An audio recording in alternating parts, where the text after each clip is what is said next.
ಬೀದಿ ಬದಿ ವ್ಯಾಪಾರಿಗಳ ಮೇಲೆ ಮಹಾನಗರ ಪಾಲಿಕೆ ಟೈಗರ್ ಕಾರ್ಯಾಚರಣೆ ಮಾಡಿದಾಗ ಕೆಲವರು ಇದರ ವಿರುದ್ಧ ಧ್ವನಿ ಎತ್ತುತ್ತಾರೆ.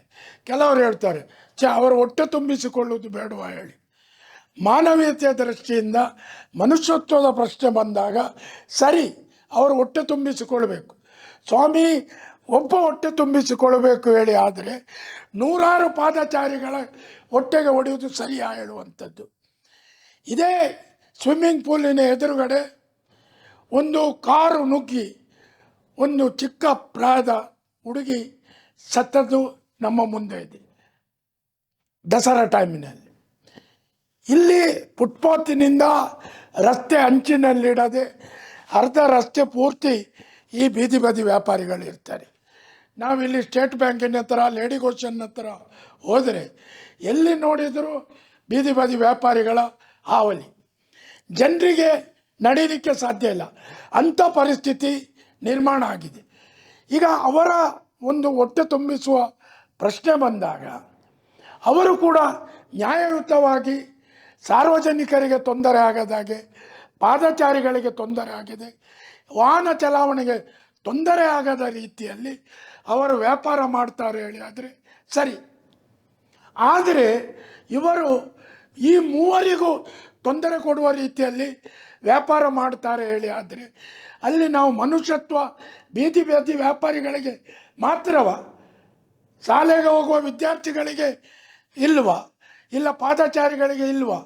ಇದನ್ನು ನಾವು ಇವತ್ತು ಪ್ರಶ್ನೆ ಮಾಡಬೇಕಾಗಿರುವಂಥದ್ದು. ಬೀದಿ ಬದಿ ವ್ಯಾಪಾರಿಗಳಿಗಾಗಿ ಮೋದಿ ಸರ್ಕಾರ ದೊಡ್ಡ ಸ್ಕೀಮ್ ಮಾಡಿದೆ. ಹೇಗೆ ಹೇಳಿದರೆ, ಬೀದಿ ಬದಿ ವೆಂಡರ್ ಸ್ಟ್ರೀಟ್ ಹೇಳಿ ಮಾಡಬೇಕು, ಅಲ್ಲಿ ಅವರಿಗೆ 15x20 ಜಾಗ ಕೊಡಬೇಕು, ಅವರಿಗೆ ಶೌಚಾಲಯ ವ್ಯವಸ್ಥೆ ಮಾಡಬೇಕು, ಅವರಿಗೆ ಬ್ಯಾಜ್ ಕೊಡಬೇಕು ಹೇಳುವಂಥದ್ದು. ಪುನಃ ಫಸ್ಟಿಗೆ 10,000 ಲೋನ್ ಕೊಟ್ಟರು ವಿದೌಟ್ ಇಂಟ್ರೆಸ್ಟ್, ನಂತರ 20 ಕೊಟ್ಟರು, 50, ಈಗ 1 ಲಕ್ಷ ರೂಪಾಯಿ ಮೋದಿ ಸರ್ಕಾರ ಬೀದಿ ಬದಿ ವ್ಯಾಪಾರಿಗಳಿಗೆ ಸಹಾಯ ಮಾಡ್ತದೆ. ಆದರೆ ಈ ಸಹಾಯಧನ ಪಡ್ಕೊಂಡು ಆ ಸರ್ಕಾರದ ಸಹಾಯಧನದಿಂದ ಸರ್ಕಾರಕ್ಕೆ ಓಟ್ ಹಾಕಿದ ಜನರಿಗೆ ತೊಂದರೆ ಕೊಡೋದು ಎಷ್ಟು ಸರಿ? ಇವತ್ತು ನಾವು ಬೀದಿ ಬದಿ ವ್ಯಾಪಾರಿಗಳ ಸಪೋರ್ಟಿನಲ್ಲಿ ನಿಲ್ಲಬಹುದು. ಯಾಕೆ ಹೇಳಿದರೆ ಅವರು ಇವರ ಸಂಘದಲ್ಲಿ ಮೆಂಬರ್ ಆಗಿದ್ದಾರೆ, ಇಲ್ಲ ನಾನೊಬ್ಬ ಸಾಮಾಜಿಕ ಕಾರ್ಯಕರ್ತನಾಗಿ ಸರಿ ಅಂತ ಹೇಳ್ಬೋದು, ಅಂಥದ್ದಿರ್ಬೋದು.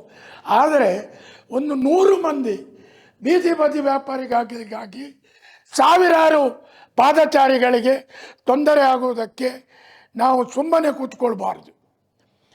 ಮುಖ್ಯ ಪ್ರಶ್ನೆ ಅಂತ ಹೇಳಿದರೆ, ನೆಹರು ಮೈದಾನದಲ್ಲಿ ಬೀದಿ ಬದಿ ವ್ಯಾಪಾರಿಗಳಿಗೆ ಅಂಗಡಿ ಕಟ್ಟಿದ್ದಾರೆ, ಅದೇ ರೀತಿ ಮಣ್ಣಗುಡ್ಡ ಗುರ್ಜಿ ಹತ್ರ ಕಟ್ಟಿದ್ದಾರೆ. ಮಣ್ಣಗುಡ್ಡ ಗುರ್ಜಿ ಹತ್ರ ಕಟ್ಟಿ ಇವತ್ತಿಗೆ 1 ವರ್ಷ ಆಯಿತು. ಈ ಸ್ವಿಮ್ಮಿಂಗ್ ಪೂಲ್ನ ಹತ್ರ ಇರುವವರನ್ನು ಅಲ್ಲಿಗೆ ಹೋಗಿ ಹೇಳಿದರೆ ಅವರು ಹೋಗಲಿಕ್ಕೆ ತಯಾರಿಲ್ಲ. ಯಾಕೆ ಹೇಳಿದರೆ ಇವರು ಗುಜಿರಿ ಟೆಂಪೋಗಳನ್ನು ತಂದು ಅಲ್ಲಿ ನಿಲ್ಲಿಸಿ ವ್ಯಾಪಾರ ಮಾಡೋದು, ಅಲ್ಲಿ ಹೋದರೆ ಇವರಿಗೆ ಜಾಗ ಕಡಿಮೆ ಆಗ್ತದೆ ಹೇಳಿ. ಬೀದಿ ಬದಿ ವ್ಯಾಪಾರಿ ಸಂಘದವರು ಹೇಳ್ತಾರೆ, ನಮಗೆ ಜಾಗ ಕೊಡಿ, ನಾವು ಹೋಗ್ತೇವೆ, ಎಲ್ಲ ಸವಲತ್ತು ಕೊಡಿ ಹೇಳಿ. ಅಲ್ಲಿ ಸವಲತ್ತು ಕೊಡಲಿಲ್ಲ ಹೇಳಿ ನೀವು ಹೋಗ್ತೀರಿ ಹೇಳಿ. ಆದರೆ ಇಲ್ಲಿ ನಿಮಗೆ ಯಾವ ಸವಲತ್ತು ಇದೆ? ಸವಲತ್ತುಗಳು ರೆಡಿ ಆಗುವ ತನಕ ಆದರೂ ನೀವು ಅಲ್ಲಿ ಹೋಗಿ ಜನರಿಗೆ ಸಹಕರಿಸಬಹುದಲ್ವ? ಇಲ್ಲಿ ಎಲ್ಲವೂ ಅಂತ ಹೇಳಿದರೆ ಬೀದಿ ಬದಿ ವ್ಯಾಪಾರ ರಾಜಕೀಯ ನಾಯಕರ ಒತ್ತಾಸೆಯಿಂದ ಸಾರ್ವಜನಿಕರಿಗೆ ತೊಂದರೆ ಆಗೋದು ಖಂಡಿತ ತಪ್ಪುವುದಿಲ್ಲ. ಸಾರ್ವಜನಿಕರೇ, ನೀವು ನಾಳೆ ನೋಡಿ, ಇದೇ ಸ್ವಿಮ್ಮಿಂಗ್ ಪೂಲಿನ ಹತ್ತಿರ ಲೈನಿನಲ್ಲಿ ಗಾಡಿ ನಿಲ್ಲದಿದ್ದರೆ ನಾಳೆ ನೋಡಿ.